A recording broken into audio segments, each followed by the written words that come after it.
बात करूंगी शैतान के कार्यों की। आमीन। हर सब उसके लिए उत्सुक हैं। खैर, आप जानते हैं कि शैतान के पास आपके जीवन के लिए एक योजना है। यूहन्ना 10:10 बाइबल कहती है, चोर आता है केवल मारने, चोरी करने और नष्ट करने। तो उसका नियत कार्य है मारना, चोरी करना और नष्ट करना। आपको शारीरिक तौर पर मारने नहीं, हर उस चीज को मारने जो आपके जीवन में अच्छी है। आपका आनंद मारने, आपकी शक्ति मारने, आपकी शांति चुराने। पर यीशु कहते, मैं आया हूं ताकि तुम अपने जीवन का आनंद उठा सको। मेरे विचार से अपने जीवन के हर पल का आनंद उठाना सीखना दुनिया में सबसे बड़ा माध्यम है शैतान को भगाने का। मैंने जीवन का ज्यादा आनंद नहीं उठाया। मैं ताने मारने वाले घर में पैदा हुई थी और मुझे याद है हंसने भर से भी मुसीबत आती। मेरे पिता बहुत ही खिन्न, निर्दयी, कठोर इंसान थे और घर में नाम मात्र को भी आनंद नहीं था। मैं 41 वर्ष में थी तब एहसास हुआ कि मेरे जीवन का अधिकतर हिस्सा गायब था और परमेश्वर नहीं चाहते थे कि हम जीवन यूं ही बिता दें, बल्कि चाहते हैं कि हम आनंद लें। और यीशु का आनंद हमारी शक्ति है। शैतान हमारा आनंद इसलिए चाहता है कि उससे हमारा आनंद मिले, हमारी शक्ति मिले। और यदि उसे हमारी शक्ति मिल सके तो उसके लिए हमें धोखा देना आसान हो जाता है। इसलिए शैतान की आपके जीवन के लिए एक योजना है, पर परमेश्वर का धन्यवाद, परमेश्वर की भी आपके लिए एक योजना है।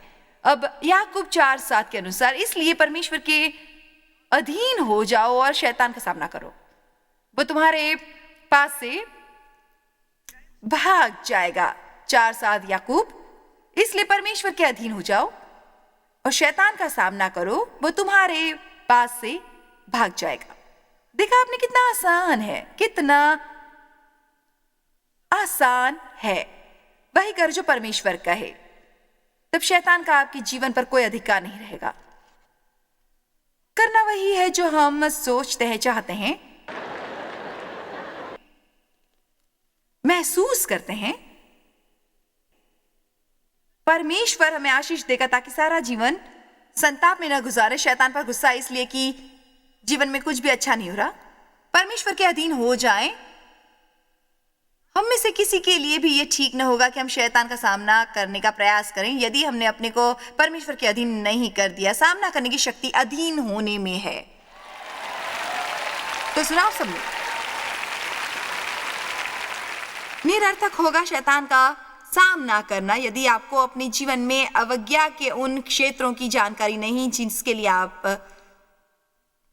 बहाने बनाते हैं। उन क्षेत्रों के बारे में बता सको जो परमेश्वर को पसंद नहीं, पर परमेश्वर ने मुझे उनकी जानकारी नहीं दी। हम सबके जीवन में ऐसे क्षेत्र हैं।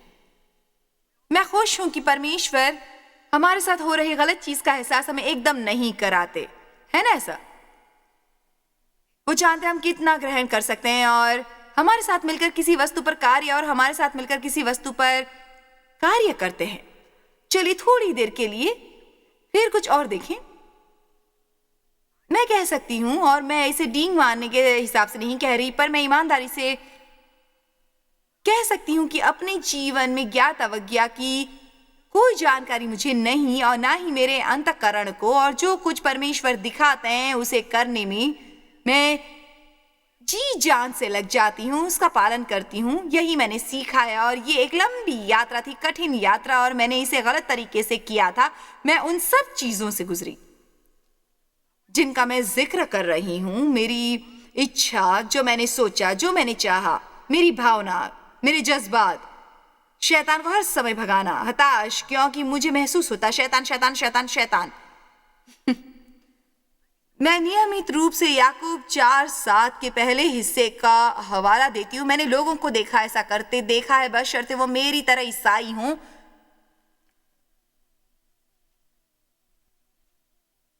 शैतान का सामना करो, वो तुम्हारे सामने से भाग जाएगा।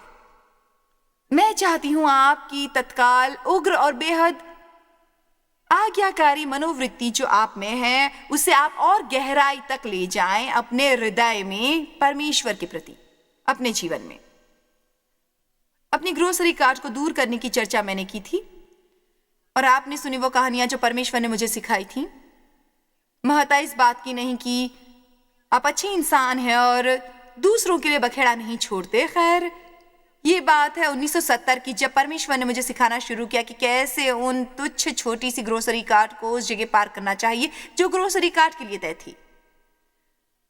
2 वर्ष उसके लिए आज्ञाकारी होने में। इसलिए मैं चाहती हूं कि आप समझे कि क्यों चीजें मेरे अनुकूल नहीं हो रही थीं। और मैंने ढेर सा समय शैतान पर सीखने में लगा दिया और ताज्जुब होता था कि चीजें मेरे अनुकूल क्यों नहीं हो रही। और क्यों नहीं हो रही मेरे अनुकूल चीजें?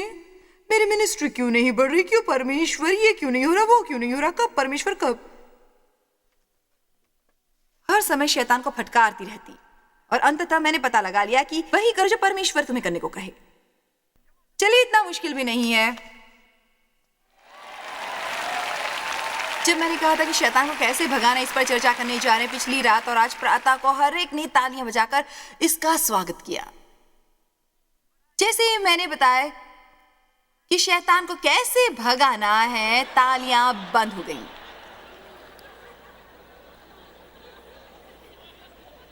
यहां ऊपर से लोगों को देखना सचमुच रुचिकर है कि कब वो चीजों को लेकर उत्तेजित होते हैं और कब वो, और हमेशा कुछ आसान चाहते हैं, कोई नया जादुई तरीका।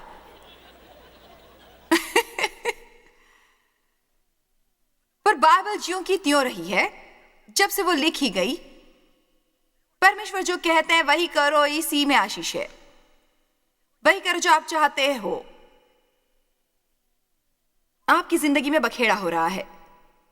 इस सप्ताहांत हम बात करने जा रहे हैं अनुशासन और आत्म संयम की। यदि आप अन्य 3 संदेश चूक गए हैं, बहुत कुछ चूक गए हैं, पर आप उसे सीडी पर देख सकते हैं या टीवी पर देख सकते हैं।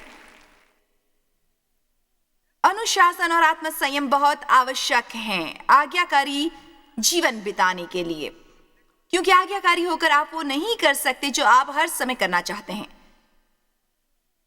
जीवन के हर दिन मुझे स्वयं को अनुशासित करना है। जीवन के हर दिन मुझे स्वयं को अनुशासित करना है। मुझे स्वयं को अनुशासित करना है जब भी मैं खाने बैठूं। मुझे स्वयं को अनुशासित करना है जब भी कोई मुझे बिगाड़ना चाहे। मुझे अपने विचारों और वचनों को अनुशासित करना है। मैं कुछ बिंदु पर जाना चाहूंगी और ना ही आप जानते हैं क्यों।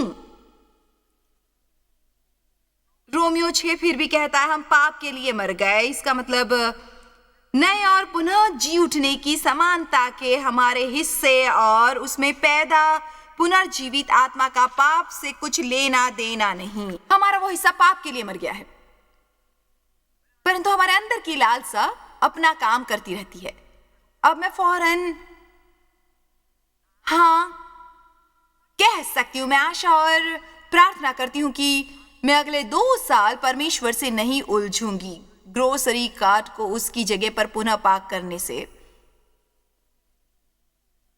मेरे विचार से आपको उस बिंदु तक आना ही पड़ता है जहां आपको मैं जो कह रही हूं उसकी योग्यता पता चले और आप महसूस करेंगे कि यदि आप परमेश्वर के प्रति आज्ञाकारी नहीं तो उसका प्रभाव होगा। और चूंकि अब हमें अनुग्रह उपलब्ध और परमेश्वर हमें क्षमा कर देते हैं जो किया उसके लिए, इसका भी पता आपको आज लग जाएगा कि आज्ञाकारिता यीशु से हम कितना प्रेम करते हैं इस बात से जुड़ी है।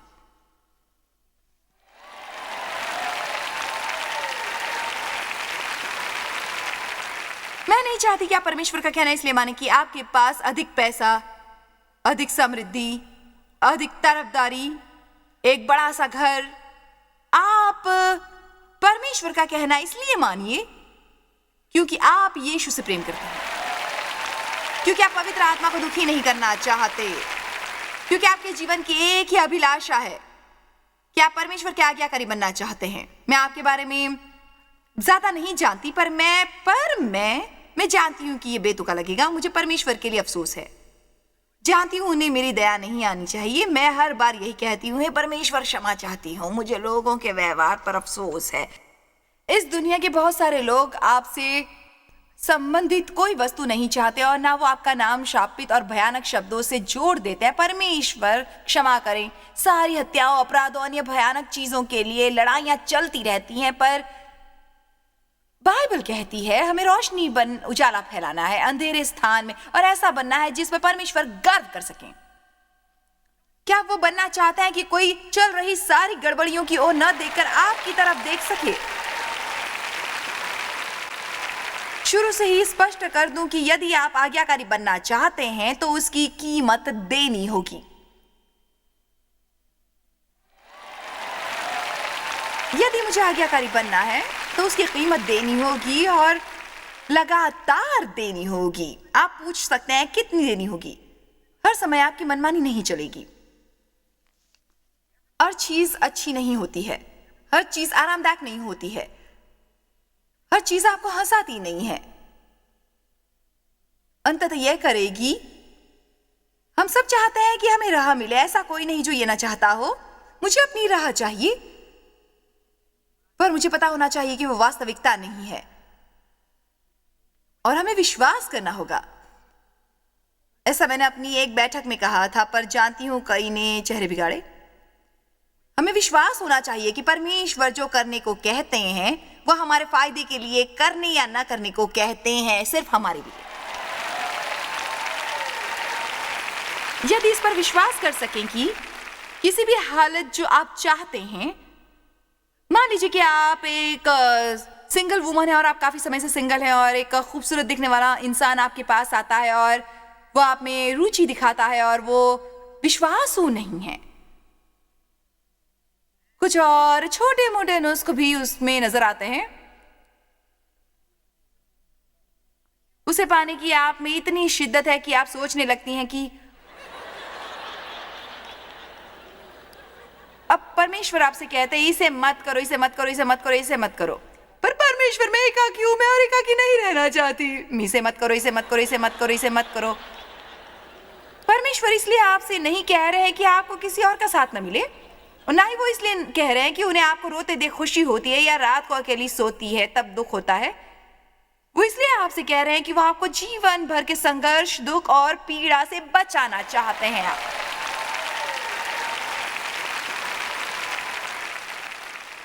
यदि आप परमेश्वर की प्रतीक्षा करते हैं, यदि आप परमेश्वर की प्रतीक्षा करते हैं, तो वो आपके लिए सही समय पर सही इंसान लाएंगे जो आपके जीवन को आनंद से भर देगा।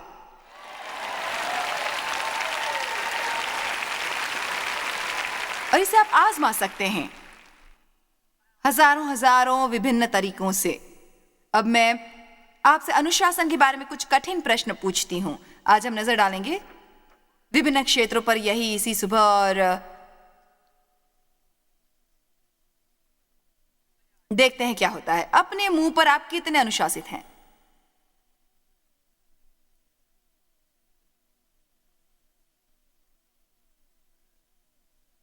क्या बहुत ज्यादा बोलते हैं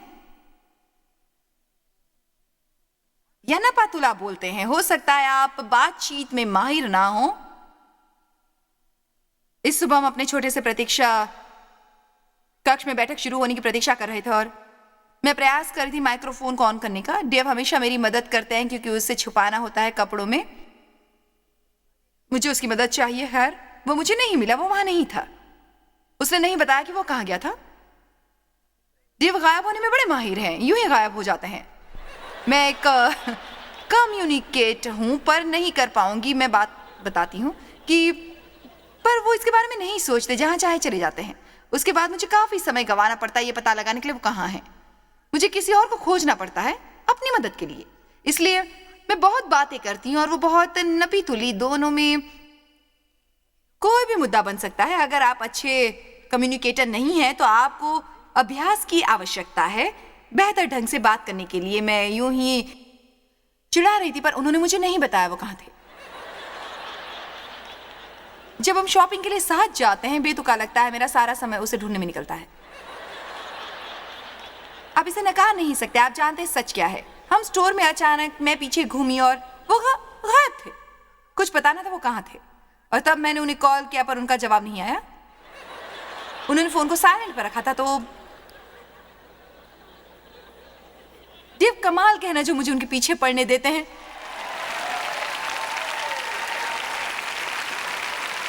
आप में से कितने लोगों ने पिछला टीवी प्रोग्राम देखा जब हमारे पास थी सेफ्टी डिपॉजिट बॉक्स की? यदि आपने नहीं देखी तो आपको कभी और देखनी होगी और मैं ठीक ठाक पेश आऊं या आना होगा। आप कैसी स्वर शैली का प्रयोग करते हैं? जानते हैं, मेरी हमेशा से एक आदत थी, कटु के प्रति उदारता से सीखी थी। इसी तरीके से मैं बड़ी हुई थी। बड़े होने में एक कटु कठोर हृदय इंसान का हाथ था और इस तरह वो अहम नहीं जो आप कहते हैं, अहम है कहने का तरीका। आमीन।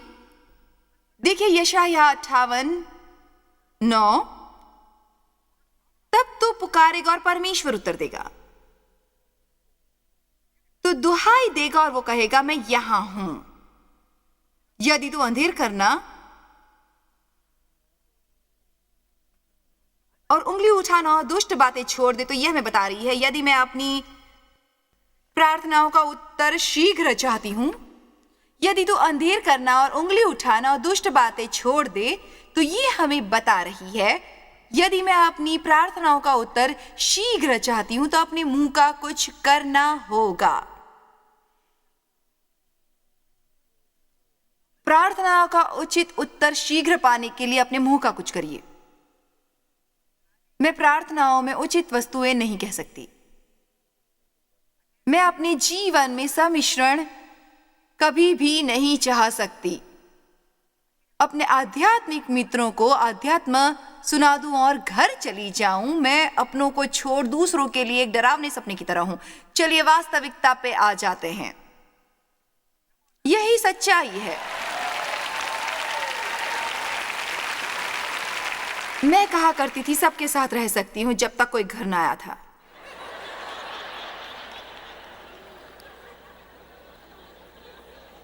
खैर, इसके लिए चाहिए अनुशासन और मुंह बिला शक बेहद मुश्किल क्षेत्र, सभी क्षेत्रों में सबसे मुश्किल क्षेत्र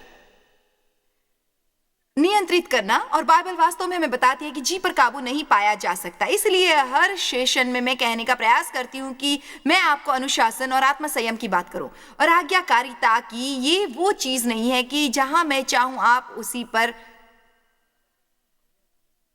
गौर करें। मैं चाहूंगी कि आप घर जाएं, समय परमेश्वर के साथ बिताएं और कहें, परमेश्वर मैं हर वो चीज करूंगा जो आप कहें, पर वो नहीं कर सकता जो मेरे जरिए ना हो। उसे आपको मेरे जरिए करना होगा। आप कोशिश करने में कम समय लगा सकते हैं और परमेश्वर में अधिक समय लगा सकते हैं, बेहतर फायदा उठा सकते हैं। सुना आपने मैंने क्या कहा? हे परमेश्वर, मैं कोशिश कर रही हूं, मैं कोशिश कर रही हूं, कोशिश कर रही हूं, कोशिश कर रही हूं। पर क्या आप प्रतिदिन परमेश्वर के साथ समय बिताते हैं बाहर जाने और कुछ करने से पहले? और आप तो जानते हैं मैं समय के बारे में कुछ ज्यादा नहीं जानती। हर कोई सोचता है उसके पास समय नहीं है। खैर, परमेश्वर आपकी परिस्थिति को समझते हैं। यदि आप एक जवान माँ है और आपके 5 छोटे बच्चे हैं और आप उन्हें बाहर ले जाने की कोशिश कर रही हैं, तब आप किसी और की तरह प्रतिदिन 2 घंटे परमेश्वर के लिए नहीं निकाल सकती, पर 1 मिनट निकाल सकती हैं। मेरा मतलब आप अपने बाथरूम में बंद होकर 1 मिनट निकाल सकती। जो कर सकती है करिए, जो नहीं कर सकते उसके लिए शिकायत ना करें। आमीन। यदि आप अभी से परमेश्वर के साथ समय बिताना तय करते हैं तो वो बढ़ता ही जाएगा, बढ़ता ही जाएगा, और यह आपके लिए बड़ा काम नहीं होगा। मैं तब तक कहती रहूंगी जब तक मैं सिखा रही हूं। जीत की आशा तब तक न रखिए जब तक आप व्यक्तिगत, निजी, गुणवत्ता वाला समय परमेश्वर की उपस्थिति में नहीं बिताते। केवल पढ़े नहीं, ना ही हर चीज की वो सूची परमेश्वर को बताएं कि आपने कितना बचाया, बल्कि ये कहें कि परमेश्वर मैं आपके बिना कुछ नहीं हूं, कुछ नहीं कर सकता आपके बिना। मैं परमेश्वर से प्रतिदिन कहती हूँ, परमेश्वर यदि आप मेरा मुंह बंद करने में मेरी मदद नहीं करते तो आज ही मुसीबत में पड़ सकती थी मैं।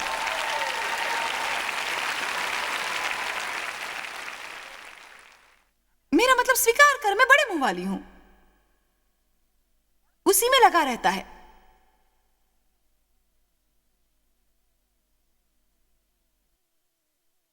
पर आप जानते हैं मुझे ये सब सीखना था कि परमेश्वर ने मुझे टीचर बना दिया, पर मैं अपने पति की टीचर नहीं।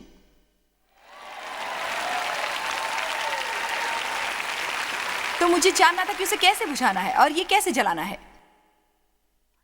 आपको यहाँ सिखाने को चाहती हूँ तो मुझे उनसे भी सीखने की जरूरत है।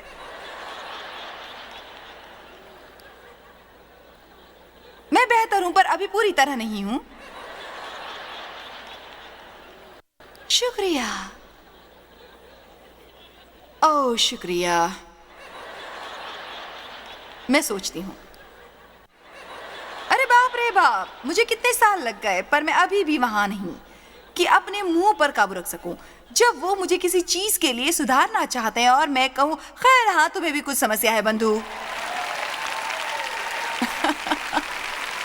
चलिए कोई कहेगा मैं साक्षी हूं।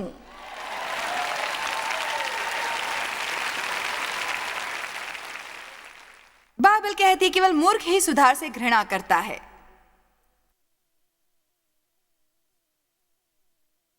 इसलिए अनुशासन के लिए कुछ करना आवश्यक है।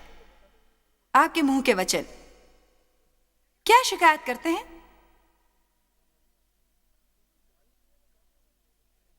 आप नहीं जानते, तय नहीं कर सकते क्या? मैं आपको कुछ बताती हूं। शैतान आपके हालात से खिलवाड़ करेगा और भरसक कोशिश करेगा उन चीजों को जानने की जिनसे आपको खी जाए, ताकि आपका ध्यान भंग हो, जिससे आप कुछ ऐसा खोजने लगे जिसके प्रति शिकायत है। अब मेरे विचार से हमें शिकायत को जाहिर करना होगा और समझना होगा कि शिकायत करके हम शैतान के लिए दरवाजे खोल देते हैं। और यही नहीं, जब हम अपने हालात के बारे में शिकायत करते हैं तो उन्हीं में वो रहता है।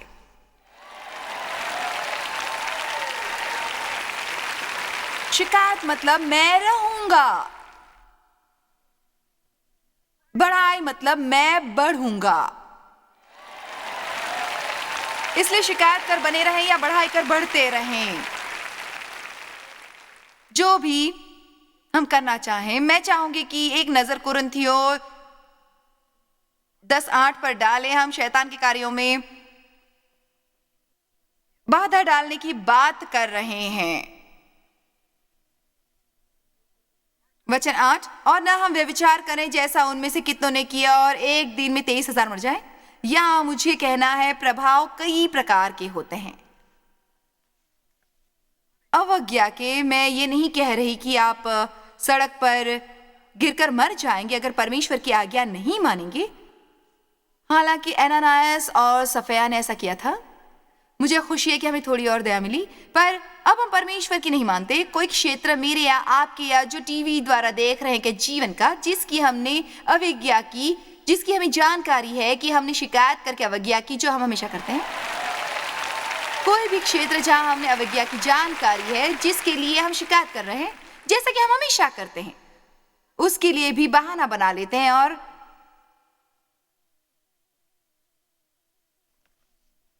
ऐसा होगा कि हम किसी और से भी कह सकते हैं मुझे शिकायत नहीं, आप ऐसा कर सकते हैं, पर हमारे लिए हमेशा कारण है क्यों। खैर, और इसके भी प्रभाव हैं। हम मृतक पर नहीं गिरते, हम हमारे हालात में मृत्यु हैं और हमारी आत्मा की भी मृत्यु होती है। हम हो जाते हैं निराश, उत्साहहीन, चिड़चिड़े, ना खुश, ना आनंद, ना शांति, कुछ भी संतोष नहीं दे पाता। जानते हैं बड़बड़ाना, शिकायत करने वाले लोग भी संतुष्ट नहीं किए जा सकते। फिलिपियों 4:6 में बाइबल कहती है किसी भी बात की चिंता मत करो, पर हम बात में तुम्हारे निवेदन, प्रार्थना और विनती के द्वारा धन्यवाद के साथ परमेश्वर के सम्मुख प्रस्तुत किए जाएंगे। शायद आप परमेश्वर के कुछ तत्काल देने को कह रहे हैं और उनका उत्तर होगा क्यों देना चाहिए तुम्हें। सही मानों में मैं खुश हो रही हूँ। मेरे चेहरे की मुस्कुराहट इतनी बड़ी है कि जब मैं हैम्पटन वर्जीनिया से जाऊंगी तब भी आप मुझे याद करेंगे।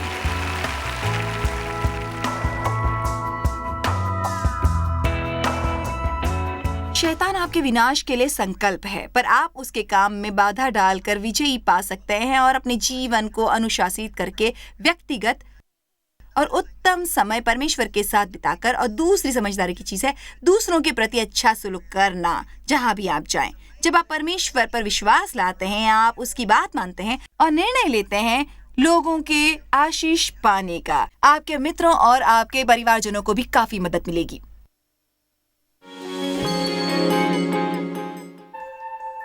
जॉय स्मायर मिनिस्ट्रीज में आप हमारे लिए कितने अहम हैं, इसका आपको अंदाजा नहीं। हम आपके आभारी हैं और हम धन्यवाद करते हैं अपने सब मित्रों और सहयोगियों का कि उन्होंने इस विश्वव्यापी सेवकाई को संभव बनाया। मिलकर हम भूखों को खिला रहे हैं, गरीबों को पहना रहे हैं और कई देशों में सुसमाचार पहुंचा रहे हैं। कृपया हमसे संपर्क करें या विजिट करें jmmindia.org पर। आज ही अपनी प्रार्थना के अनुरोध बताने के लिए, हमारे साधनों के बारे में और जानकारी और जॉयस की सभाओं का शेड्यूल जानने के लिए और हमारे सहयोगी बन जाएं दुनिया भर में मसीह का प्रेम बांटने के लिए।